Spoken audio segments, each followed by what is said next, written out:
Boa noite. Boa noite. A Lava Jato investiga suspeita de tráfico de influência no judiciário e ordena buscas e apreensões em endereços de advogados. A PGR prorroga a Força-Tarefa de Curitiba até janeiro do ano que vem. A Câmara de Comércio Exterior zera o imposto de importação do arroz até o fim do ano. A farmacêutica AstraZeneca diz que a pausa anunciada ontem é a segunda nos testes da vacina contra a Covid. O Jornal Nacional está começando.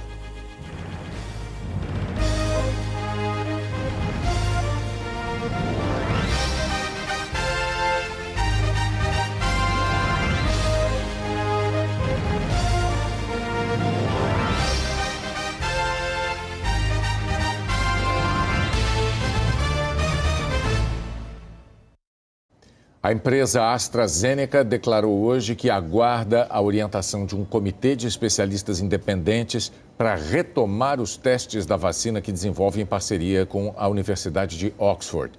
O laboratório confirmou que esta foi a segunda interrupção nos testes.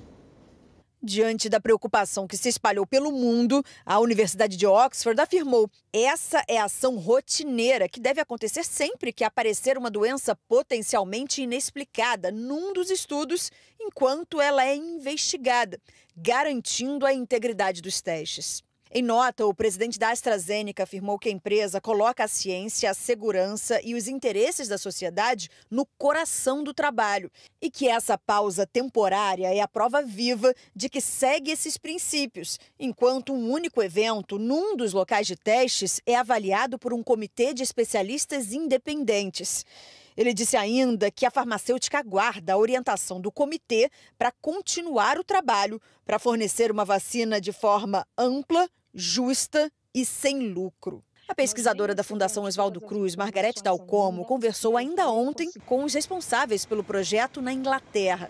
Nós sabemos que houve um caso de uma manifestação chamada uma mielite transversa, que é uma manifestação clínica de natureza muitas vezes autoimune, atribuível a várias doenças, é uma manifestação neurológica que pode evoluir com perda temporária, parcial ou grande, né, afetando a medula humana, e que isso pode estar ou não relacionado à vacina. Não acho que isso seja alguma coisa que comprometa a qualidade e o prognóstico positivo que essa vacina tem oferecido a nós todos nesse momento, ao mundo todo, como uma esperança diante dessa gravidade de doença que nós estamos enfrentando. O site Stat News, que deu a informação da interrupção dos testes em primeira mão ontem, afirmou hoje que foi uma mulher que apresentou sintomas de mielite transversa, que o diagnóstico ainda não foi confirmado, que ela tomou a vacina e não placebo e passa bem. Segundo o site, essas informações foram passadas pelo presidente do laboratório AstraZeneca numa reunião com investidores. A AstraZeneca só confirmou que esta foi a segunda interrupção nos testes e que em julho um voluntário foi diagnosticado com esclerose múltipla. Depois de uma revisão, um painel independente concluiu que a doença não estava relacionada à vacina e os testes foram retomados. A Organização Mundial da Saúde explicou que quando um voluntário adoece durante um estudo, o problema pode ou não estar relacionado à vacina avaliada e que investigar é uma prática de rotina. A OMS reforçou que suspensões temporárias de ensaios clínicos não são incomuns e considerou positivo ver um laboratório garantindo a integridade científica e cumprindo as diretrizes. A cientista-chefe, Soumya Swaminathan, foi bem clara. Muita gente pensa na vacina como uma solução mágica que vai chegar no dia 1º de janeiro e resolver os problemas do planeta. Não vai funcionar assim. Ela destacou que, num cenário otimista, em meados do ano que vem, os países podem começar a receber doses, mas que uma imunização em larga escala pode demorar anos. Segundo ela, até 2022, vamos precisar de disciplina. Pesquisadores afirmam que essa pausa é importante para comprovar a segurança da vacina. Era melhor que não tivesse acontecido, mas cientistas brasileiros que acompanham o desenvolvimento de vacinas dizem que a suspensão mostra a seriedade dos testes. É um processo necessário e comum. Toda vez que a gente tem um quadro grave relacionado temporalmente com a vacina que está sendo testada, é importante que isso seja investigado para que a gente possa ter certeza que não tem relação com a vacina. É exatamente para saber o que acontece na vida fora dos laboratórios que as vacinas precisam ser testadas em milhares de voluntários. Os efeitos adversos graves e raros, a gente só consegue observar testando muitas pessoas, infelizmente, né? E é por isso que é importante a gente aguardar esses resultados, né? É importante entender que estudos que envolvem 30 mil, 40 mil voluntários, eventualmente, por uma chance, você pode ter um evento raro que ocorra num paciente que está participando do estudo. Isso não necessariamente está ligado à vacina e é preciso investigar. Problemas autoimunes, aqueles em que as células de defesa passam a atacar o próprio corpo, são os efeitos adversos raros e mais graves que podem acontecer num teste de vacina. Mas vírus também causam reações autoimunes. Se essa pessoa que está tendo essa complicação e testar positivo para outro vírus, como, sei lá, herpes, HPV, que pode ser um vírus que desperta esse tipo de resposta, aí começa a se desconfiar que, bom, pode ter sido outra coisa, não necessariamente foi pelo teste que a gente está fazendo. Mas, de novo, se for algo despertado pela vacina, para isso que serve tanta gente sendo testada e a gente deve ver esse tipo de resposta acontecer em outras pessoas. Aqui no Brasil, 4.600 voluntários em São Paulo, Rio de Janeiro e Salvador receberam a vacina e pelo menos 960 já tomaram a segunda dose. A Rede Dor e a Universidade Federal de São Paulo informaram que até agora nenhum deles apresentou reações adversas fortes. As aplicações foram suspensas, mas como acontece em outros países, os voluntários continuam sendo acompanhados de perto. Órgãos de vigilância e controle do Brasil foram comunicados e estão acompanhando as investigações feitas pelo Comitê Independente de Pesquisadores. Esse comitê independente é obrigação de todos os estudos regulatórios aprovados pela Anvisa e, na verdade, aprovados por qualquer agência reguladora global. O mais importante agora para a gente é saber, esse evento adverso grave foi causado pela vacina ou não? Uma série de fatores pode impactar nessa questão. Por exemplo, o histórico do voluntário, se ele já tinha uma predisposição para um evento adverso grave como esse. Então, tudo isso precisa ser avaliado por esse comitê independente para que o comitê decida esse estudo pode continuar ou não. 9 meses antes do incêndio que matou 10 adolescentes em fevereiro do ano passado, a diretoria do Flamengo tinha sido alertada sobre sérios riscos à segurança nas instalações do centro de treinamento. Documentos em posse da Justiça mostram que, em maio de 2018, o clube foi informado sobre problemas em diversos itens no quadro elétrico atrás do alojamento da base e que a situação era de alta relevância e de grande risco. Segundo a documentação, o clube contratou uma empresa para fazer os reparos e pagou, mas o serviço não foi feito. O presidente do Flamengo na época, Eduardo Bandeira de Mello, alegou não ter tido conhecimento desses e-mails e relatórios sobre a segurança do centro de treinamento. Segundo ele, esse era um assunto resolvido internamente nos escalões mais baixos. A atual diretoria do Flamengo não quis se manifestar. Um incêndio na ilha grega de Lesbos destruiu o maior campo de refugiados da Europa. O local abrigava mais de 12.500 pessoas, quase 5 vezes a capacidade oficial. 35 refugiados estão desaparecidos. Ainda não se sabe se o incêndio foi criminoso. A seguir, a Lava Jato no Rio investiga suspeita de tráfico de influência no judiciário. A Câmara de Comércio Exterior zera o imposto de importação do arroz até o fim do ano.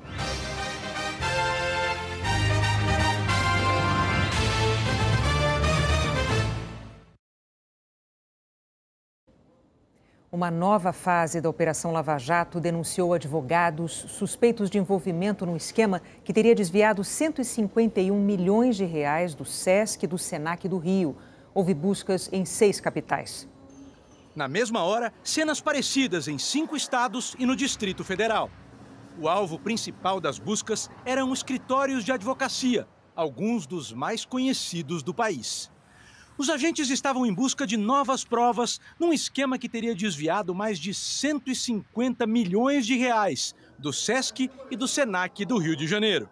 Orlando Diniz era o presidente do SESC Rio, do SENAC Rio e da FEComércio no estado. Na delação premiada, ele contou que, para se manter no poder e não ser investigado, contratou dezenas de advogados. Segundo a Lava Jato, os escritórios não prestavam serviços tradicionais de advocacia. As investigações indicam que eles recebiam valores milionários da FEComércio por meio de contratos simulados e notas fiscais falsas. Segundo o Ministério Público, o objetivo dos advogados era atuar nos bastidores, praticando tráfico de influência e conseguindo julgamentos favoráveis a Orlando Diniz, nos órgãos de fiscalização e no Poder Judiciário.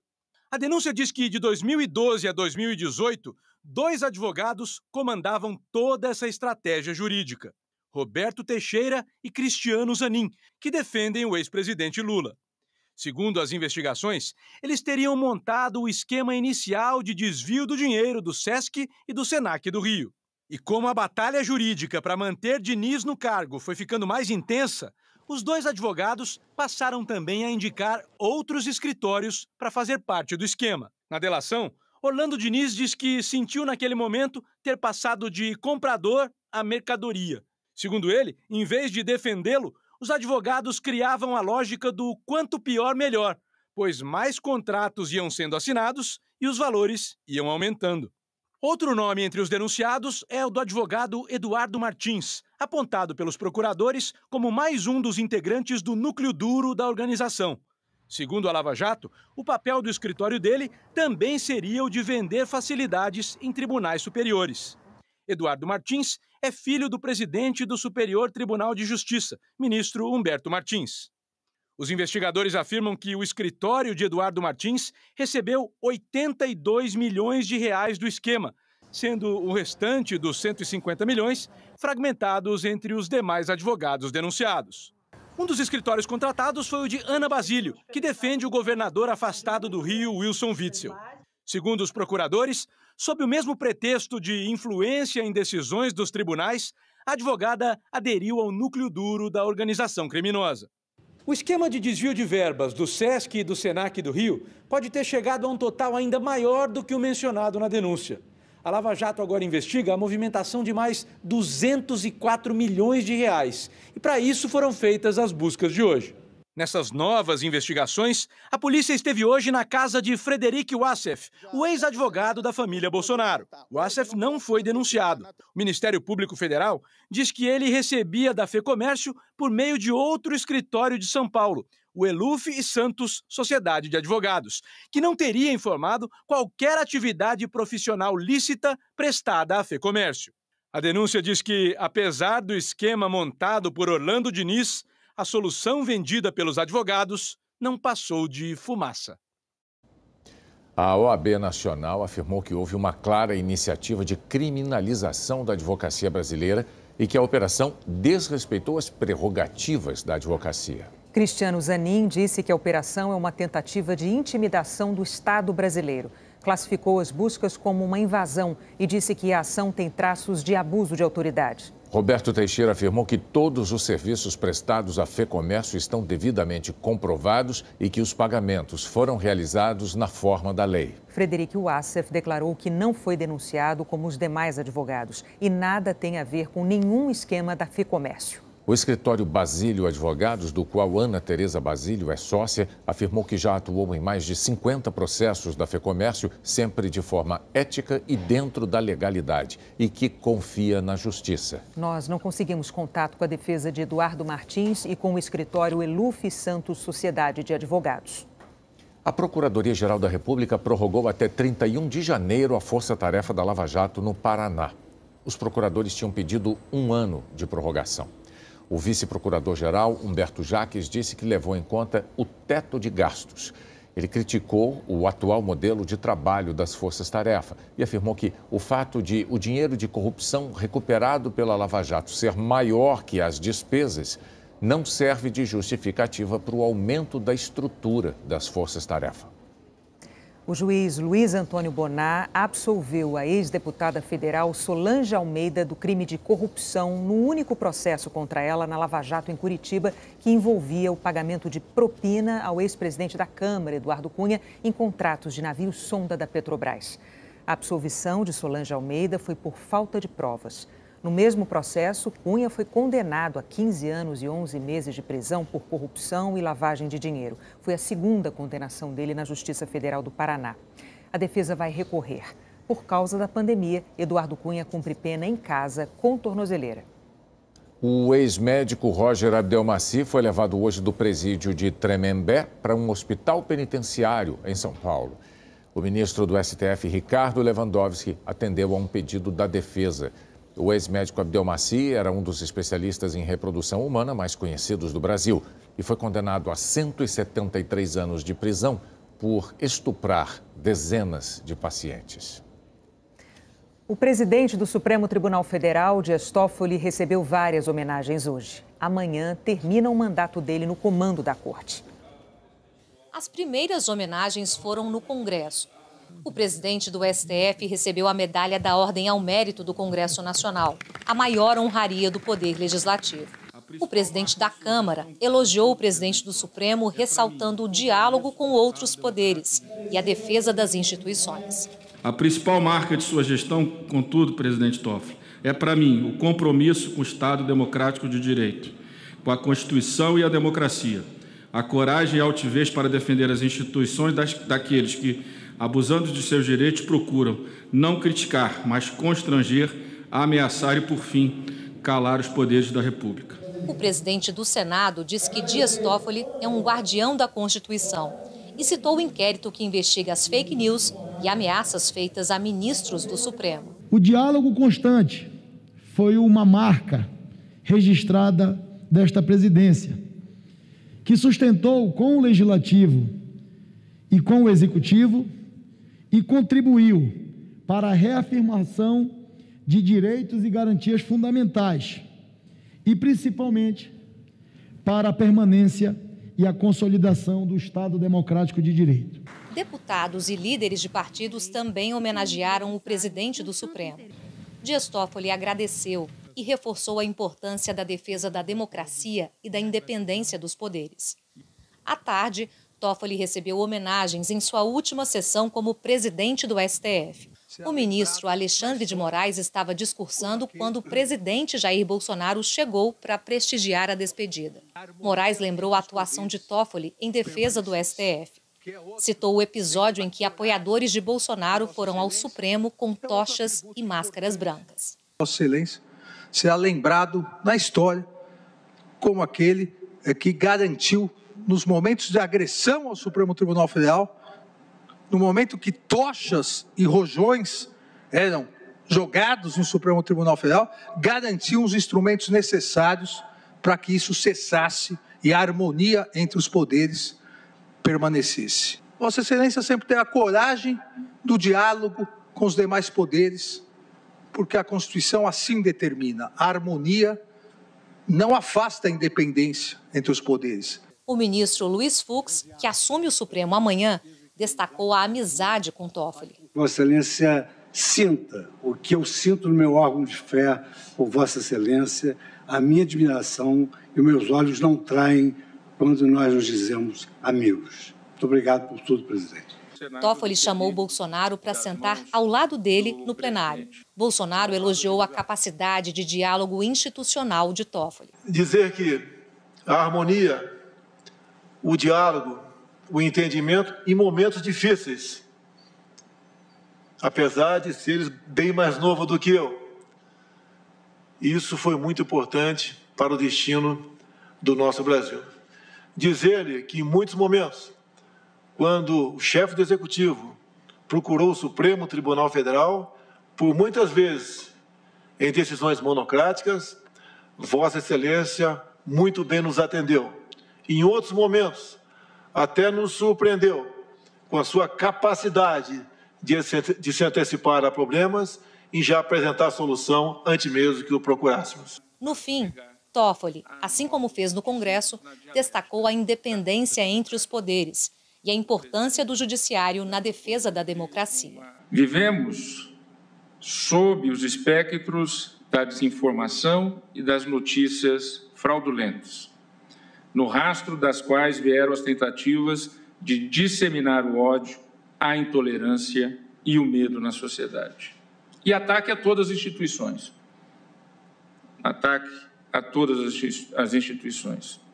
Rechaçamos os ataques desferidos sem descurar do enfrentamento da pandemia que castiga o país. Às tentativas de fazer ecoar discursos totalitários, respondemos com ampla afirmação das liberdades. Repudiamos o ódio e a intolerância, pugnando sempre pelo debate plural, construtivo e transformador.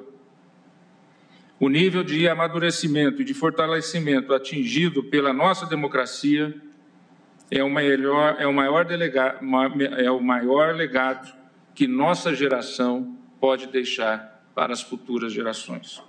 A posse do ministro Luiz Fux vai ser amanhã à tarde. Por causa da pandemia, a cerimônia vai ter restrições e apenas 1/5 do plenário vai ser ocupado com convidados. Fux ficará na presidência do STF até setembro de 2022. Em agosto, o Brasil registrou uma inflação de 0,24%, segundo o IBGE. As principais influências foram da gasolina e dos alimentos. Em 12 meses, o IPCA acumula 2,44%. A Câmara de Comércio Exterior do Governo Federal decidiu zerar o imposto de importação sobre o arroz para tentar reduzir o preço para o consumidor. A alíquota de importação cai de 12% para 0%, restrita a 400 mil toneladas vindas de fora do Mercosul. Além do arroz, subiram também os preços do feijão, do leite, do óleo de soja. A cesta básica ficou mais cara. Um dos motivos é o dólar em alta, que torna o produto brasileiro mais barato lá fora. As exportações aumentam. O secretário de Política Econômica também considera que a injeção de dinheiro na economia com o auxílio emergencial aumentou a procura por esses alimentos. Você tem agora uma transferência de bilhões de reais que foram para famílias pobres, que começaram a usar esses recursos para comprar mais alimentos, o que, aliás, é um excelente sinal. Com famílias pobres demandando mais alimentos, o preço de alguns alimentos aumentou. Isso nos faz crer que este problema é localizado e transitório.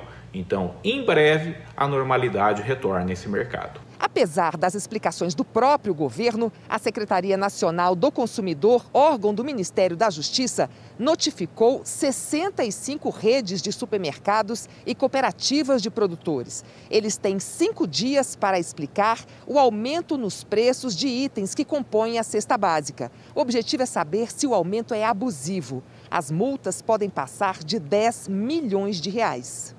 Depois de uma reunião à tarde com o presidente Jair Bolsonaro e o ministro da Economia, Paulo Guedes, o presidente da Associação Brasileira de Supermercados disse que não se trata de aumento abusivo, mas da lei da oferta e procura. O principal problema está no arroz, um item difícil de substituir. O que tudo indica é que foi exportado, por causa do câmbio alto. E é justificável, né? Os produtores de arroz, por muitos anos, tomaram muito prejuízo. E agora, eles podendo exportar, você tem aí a China fazendo estoque de alimentos. Isso está sendo favorável para a balança comercial brasileira, mas deu um desequilíbrio aqui no prato do brasileiro. E é isso que o governo vai buscar regular através da importação. E nós vamos fazer a nossa parte como sempre fizemos. O ministro da Economia, Paulo Guedes, falou hoje sobre o que chamou de desalinhamento no relacionamento com o presidente da Câmara, Rodrigo Maia.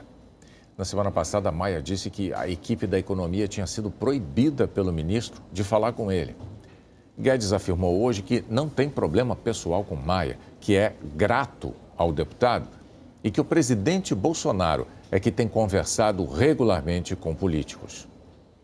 Eu hoje estou dormindo mais tranquilo, porque agora tem eixo político o governo. Tem uns 5, 6 políticos lá sentados e o presidente conversando com eles numa base regular. A gente conversa regularmente, toda semana. Só o seguinte, olha, eu não posso ficar agora mandando técnicos meus para bolarem uma reforma que está totalmente desalinhada com o que já aconteceu e com o que vai acontecer daqui para frente. A seguir, a tendência de queda no número de mortes por Covid no Brasil.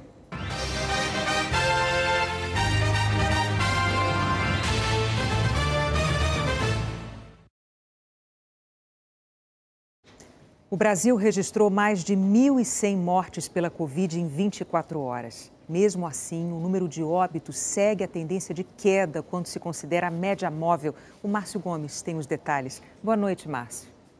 Oi, Renata Bonner, boa noite a todos. Foram registradas nas últimas 24 horas 1.136 mortes por Covid-19 no Brasil, levando o total de óbitos para 128.653. De ontem para hoje foram registrados 34.208 novos casos da doença e o total de casos hoje, desde o começo da pandemia, está em 4.199.332. Como a gente disse ontem, os números desta quarta-feira são importantes porque, passado o feriado de 7 de setembro, os registros começam a voltar ao ritmo normal. Hoje, a média móvel de mortes ficou em 691 mortes por dia, em média, nos últimos 7 dias, queda de 25% em relação a 14 dias atrás. Continuamos em queda nos óbitos. Agora, a média móvel de casos, que está hoje em 28.273 novos registros da doença por dia, redução de 24% em relação à média móvel de 14 dias atrás. Neste momento em que o Brasil claramente vê reduções em casos e mortes, muita gente pode pensar, vou relaxar, mas os especialistas dizem que tem que ser o contrário. Tem que se reforçar o uso da máscara, lavar as mãos, manter o distanciamento para que essas quedas aqui ocorram com mais velocidade. Vamos ver então a evolução da doença nos estados no nosso mapa. O Ceará é hoje o único estado no grupo de alta nas mortes aqui no Brasil. Ontem o Ceará estava em estabilidade. 8 estados e o Distrito Federal aparecem na estabilidade. São eles Paraná, Rio Grande do Sul, Minas Gerais, Distrito Federal, Mato Grosso do Sul, Mato Grosso, Acre, Pará e Roraima. Rio Grande do Sul, Distrito Federal e Roraima estavam ontem em queda e hoje subiram aqui para a estabilidade. 17 estados estão com redução na média diária de mortes. Santa Catarina, Espírito Santo, São Paulo, Rio de Janeiro, Goiás, Amazonas, Amapá, Rondônia, Tocantins. E os estados agora do Nordeste, quase todos menos o Ceará. Alagoas, Bahia, Maranhão, Paraíba, Pernambuco, Piauí, Rio Grande do Norte e Sergipe. O Amazonas estava no grupo de alta nos últimos dias, fazendo uma recontagem dos óbitos. Hoje essa recontagem teria acabado e o estado veio aqui para o grupo de queda. Os estados do Piauí e Maranhão não divulgaram seus dados até às 8 horas da noite, por isso aparecem no grupo em que estavam ontem a queda. As maiores quedas foram registradas no Rio Grande do Norte e no Amapá. O mapa do seu estado você encontra em g1.com.br/coronavírus. Renata Bonner. Obrigada, Márcio. Todos torcendo para que esses números continuem em queda. E a enfermeira Renata Martins, da cidade paulista de São José dos Campos, fala exatamente sobre a importância de se manter a esperança no tratamento contra a Covid.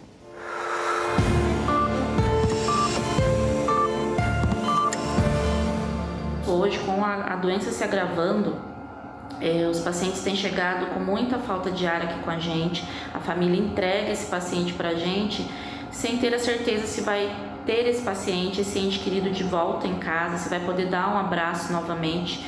E isso tem causado grande angústia na equipe, porque às vezes a gente quer sair daqui, abraçar o nosso pai, a nossa mãe, e nem sempre é permitido. Então a gente só pede a Deus que continue dando esperança, aumentando a nossa fé e que tudo isso passe o mais rápido possível.